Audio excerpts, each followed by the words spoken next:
Thank you for staying with us. You're now watching the Climate Chat segment of the weekend show. My name is Zainab Aditola. Holiday season is that time when friends and family come together to feast, to party, to just to drink and make merry, right? But this also has huge implications for our environment and the climate.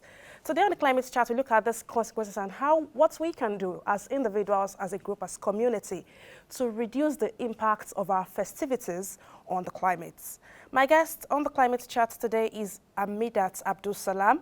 She is a gender and climate justice advocate, and she'll be joining us via Zoom to have this conversation. Good morning, Amidat.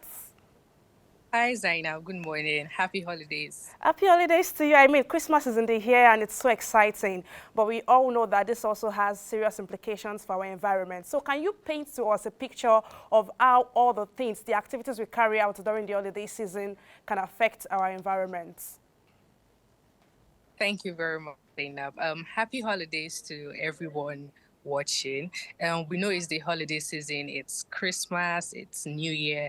That means there's increased travels. There are more people in town. There are more outdoor activities. There are more fireworks. There are more plastic decorations and a lot more. And once there are more parties, that means there are more people in congested areas. There are more food, which means there's a higher possibility of food waste. And food waste, as we already know, it contributes 87% to global emission.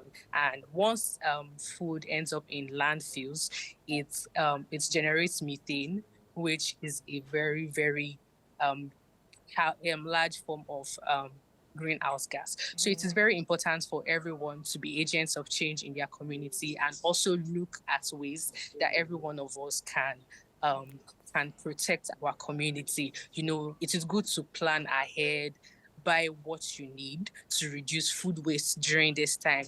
It's good to also store food properly and talk it up. Once you know about it, people do things. It is also very important for you to also let other people know what are the dangers of wasting food. Wasting food generally is very bad, but it is now more during the festive seasons. So it is very necessary for us to do everything we can to reduce food waste. Also, it is also important to reduce environmental pollution, as we already know it. There's need for us to put in conscious efforts for proper waste disposal and not just dispose anyway. There's need for us to reduce burning. I know this is the season for barbecue, but there are more Oh, yeah. sustainable ways to burn meat and other things. We don't necessarily have to resort to burning. You can just shave off the air. There's need to conserve vegetation. There's need to also conserve energy. We know a lot of fireworks are going around. There are lots of lights everywhere. Everywhere is bubbly and all of that. But there's still a large need to do what we can to protect our environment. And once you are informed, it is also good to inform others. Thank you. I think these are important points, and I like that you kept talking about food, food, food. I mean, are you saying, let's make it practical a little bit? My friends are giving me food, family is giving me food, neighbors are giving me food. Do I begin to reject and say, oh, I don't want to, contribute to food waste? I'm not collecting No, this time around. So how can we, what practical steps can we take when we have excess food? How can we ensure that we do not contribute to climate waste with this food? yeah, that is why it is good to take into measures proper storage processes.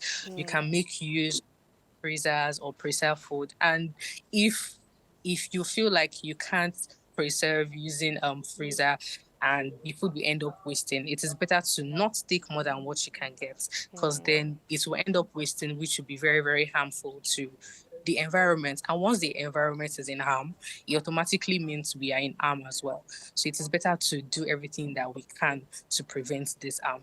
Just take what you need, and if you feel like you need more, there's need to properly store in freezers, or even the local way of even sun drying is better than not any at all. So if you can't use the modern ways of preservation, you can always go back to the traditional ways of preservation. All in all, it is very better to it's very good to look out for ourselves and for our environment. And once we're looking out for our environment, it also means we are looking out for ourselves. So it is a Absolutely. win. All right, thank you so much, Amidat Abdul Salam. That was quite important for us to, have a conversation around it. And I do hope that, people would take these actions, points you have shared, and put them to use during this holiday season. Thank you once again for joining us, Amidat Abdul Salam. Thank you, Zainab, and happy holidays to you. Thank you. And that's it on the Climate Chat this week. Up next is Poetic Interlude with Emeka Ozorumba.